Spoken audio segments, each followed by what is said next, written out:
Per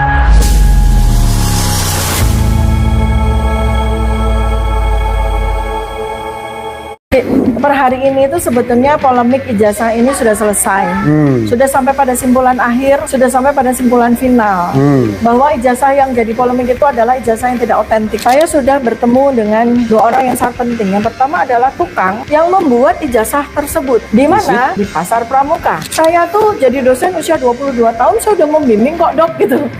Tolong ya, Prof ini jangan bohong ya, karena saya punya dua saksi ya. Nah, pertama kan justru karena potensi kriminalisasi ini kan sudah terjadi ya. Artinya dari sisi laporan polisi yang dilakukan secara bertubi-tubi dan memuat pasal-pasal yang nggak masuk akal gitu. Sementara juga peristiwanya apa juga nggak ada relevansinya satupun dengan pasal-pasal yang dikenakan kepada saya dan kawan-kawan. Itu satu ya. Kemudian yang kedua, kami ini ada 3 komponen ya, yang kalau lihat dari perkembangan surat pemberitahuan ya, ada 3 komponen bangsa yang sangat penting menjadi aset bangsa. Pertama adalah para intelektual, kami ini para ilmuwan, peneliti. Kedua adalah para penegak hukum, yaitu advokat yang tergabung terutama di TPUA. Dan yang ketiga adalah jurnalis. Ketiga komponen ini adalah aset bangsa yang sekarang kita secara bersama-sama sesuai dengan keilmuan kita masing-masing berusaha untuk membela hak rakyat, yaitu rakyat berhak untuk mendapatkan kebenaran. Kan itu sebetulnya hakikat dari apa yang kami lakukan, secara terpisah, secara independen maupun secara bersama-sama. Kok dikriminalisasi gitu. Dan ini jelas apa yang terjadi pada beberapa bulan ini ya, mulai dari bulan April ketika pertama kali kami dilaporkan di 30 April 2025 sampai kena beruntun. Itu kan sesuatu yang seharusnya tidak diakomodir oleh penegak hukum, dalam hal ini polisi, baik itu dari sisi Barreskrim maupun dari sisi Polda. Mereka itu kan penegak hukum, penyangga atau sokong guru bagi hukum di Indonesia. Hukum itu kan menegakkan keadilan dan kebenaran kan. Tetapi potensinya atau tendensinya kalau kita lihat dari apa yang terjadi, itu kepolisian ini digunakan untuk abuse of power gitu, penyalahgunaan kekuasaan yang dilakukan oleh seseorang yang walaupun secara de jure sekarang sudah tidak punya posisi sebagai pemimpin ya, sebagai presiden, tetapi beliau masih jadi pejabat publik karena masih jadi Dewan Pengawas dan Antara. Jangan salah ya, dia masih menikmati APBN yang kita bayar dengan pajak kita, gitu kan? Oh, kalau APBN masih menikmati juga sebagai pensiunan? Oh iya, makanya itu kan dia masih menikmati double fasilitas rumah, double facility kan? Ya, itu kan dari pajak kita. Ya, itu kan very auditable gitu ya. Artinya kita punya hak ya untuk mendapatkan kebenaran dari orang ya yang menerima uang pajak yang kita bayarkan, rakyat bayarkan kan itu.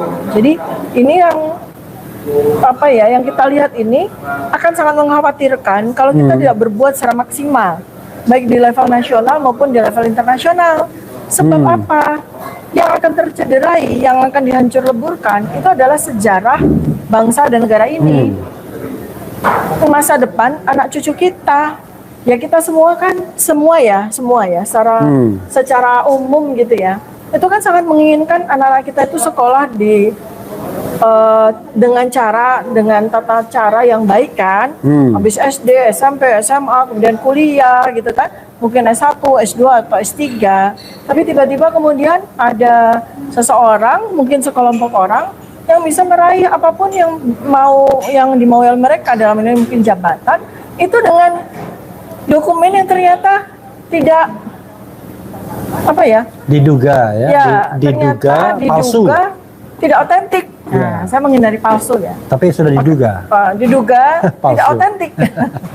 Dan itu kan nanti bagaimana dengan masa depan anak kita gitu kan.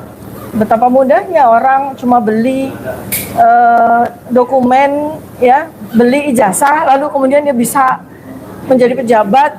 Sudah bersurat ya, sudah diterima dan kita tinggal menunggu audiensi maupun mungkin rapat dengar pendapat dari Komisi 3 DPR dan Komisi 1 DPR yang mewakili luar negeri ya. Nah, khusus di Komisi 3 itu kan memang relevan dengan kasus kita ini. kemarin ketika kita sudah, saya termasuk bagian dari saksi ahli yang diundang pada gelar perkara, beserta dengan beberapa kuasa hukum saya yang juga menjadi kuasa hukum dari TPUA, dari Profesor Egy Sujana, itu sangat tidak puas dengan gelar perkara tersebut. Karena sesungguhnya gelar perkara itu kan sebuah majelis tertinggi kan, di level penyidikan kan, di ujung akhir sebenarnya penyidikan.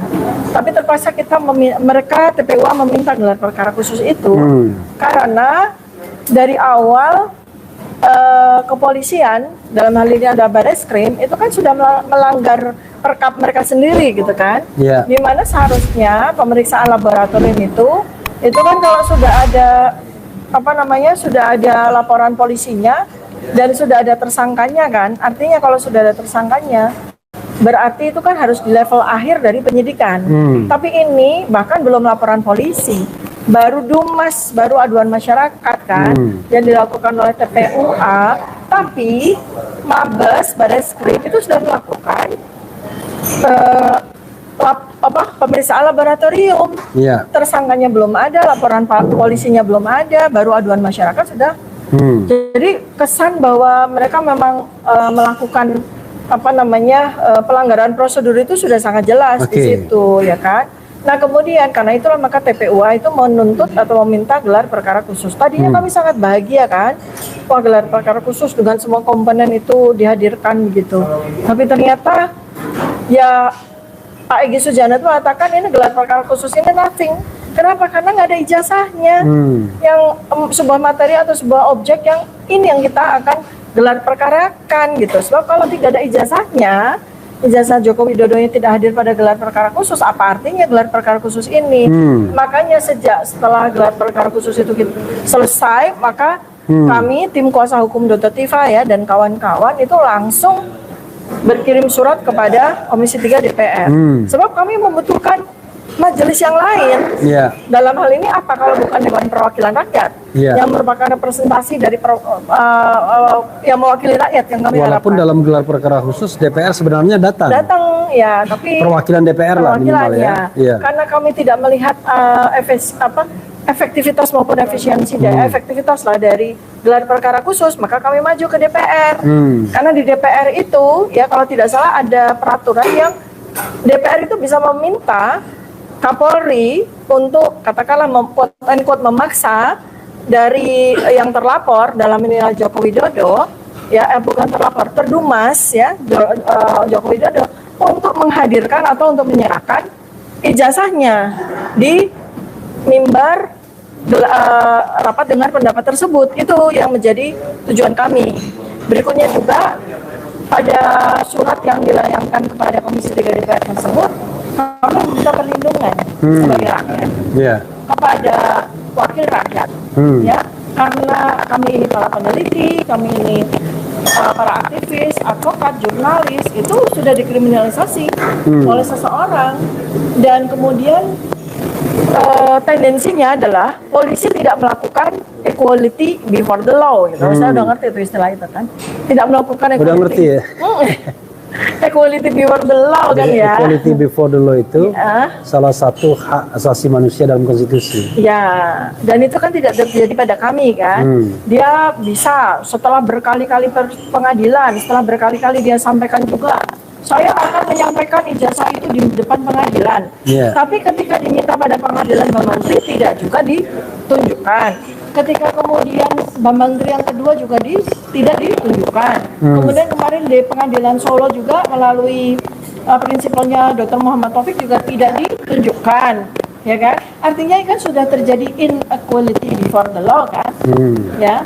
Orang bisa sembarangan saja melakukan itu. Sementara kita yang melakukan penelitian itu dilindungi oleh undang-undang, malah kita dikriminalisasi gitu oleh sebuah peristiwa yang sama sekali nggak ada unsur pidananya.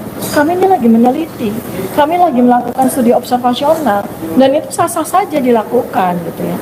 Apa yang kami lakukan itu sah sekali. Presiden Prabowo ini kan, presiden itu kan multifungsi ya kepada rakyat ya, kepada kami semua warga negara. Salah satu fungsi yang kami inginkan ya itu adalah Presiden itu orang tuanya rakyat, kan? Ya kan? Sebagai kepala negara, kan? Kepala negara. Ya. Kalau di level keluarga kan kepala keluarga, Ya. yaitu ayahnya rakyat semuanya. Dia adalah kepala negara. Ya. Undang-undang menyebut presiden adalah salah satu fungsinya adalah kepala negara. Ya. Nah, kenapa kami bersurat kepada Presiden Prabowo Subianto? Karena kami menggunakan fungsi tersebut. Ya, bagaimana seorang bapak, seorang kepala negara itu hadir ketika rakyatnya diperlakukan secara tidak adil oleh rakyat yang lain. Ya. Dan satu, karena lembaga yang dikatakanlah diperlakukan secara tidak mulia begitu ya, dengan tendensi atau potensi adanya pemalsuan ijazah, dugaan gitu ya, itu kan lembaga presiden. Maka Presiden Prabowo Subianto tuh harus nggak cuma sekedar notis, tapi juga perhatian dan peduli dan membantu untuk menyelesaikan masalah ini. Kemudian yang kedua, secara koinsiden saya kemarin bertemu dengan seseorang yang sangat sangat penting ya di dalam kasus ijazah ini ya. Narasumber yang paling penting ya, yaitu Pak Betor Suryadi. Secara kebetulan saya bertemu dengan beliau. Beliau memberikan kabar gembira kepada saya. Ini bisa dikonfirmasi ya kepada beliau langsung ya. Saya pun juga punya rekaman video untuk menjadi bukti ya. Apa yang beliau katakan itu, apa yang saya katakan tentang pernyataan beliau itu benar adanya ya. Jadi beliau mengatakan bahwa saya sudah bertemu dengan dua orang yang sangat penting. Yang pertama adalah tukang, ya, yang membuat ijazah tersebut. Di mana? Di Pasar Pramuka. Ya, jadi tukang yang benar-benar membuat ijazah tersebut ya. Membuat ijazah yang tidak otentik tersebut dan dibuatnya di Pasar Pramuka. Kemudian yang kedua, beliau juga mengatakan saya sudah bertemu dengan pembakar Pasar Pramuka. Ini kan serem banget ya. Jadi mohon agar silakan dikonfirmasi kepada Pak Betor Suryadi. Ya, ini konfirmasi ya, maksudnya benar-benar sangat meyakinkan dan itu kan relate ya dengan pernyataan dari Profesor Sofyan Effendi dan relate juga dengan kabar yang disampaikan oleh di Baligya Academy bahwa kepala negara atau presiden sudah menegur rektor Ova Emilia. Jadi ini kan relate semua ya. Ya. Betul. Hati-hati UGM, hati-hati pihak kuasa hukumnya Pak Jokowi. Saya sudah di tangan saya itu transkrip asli.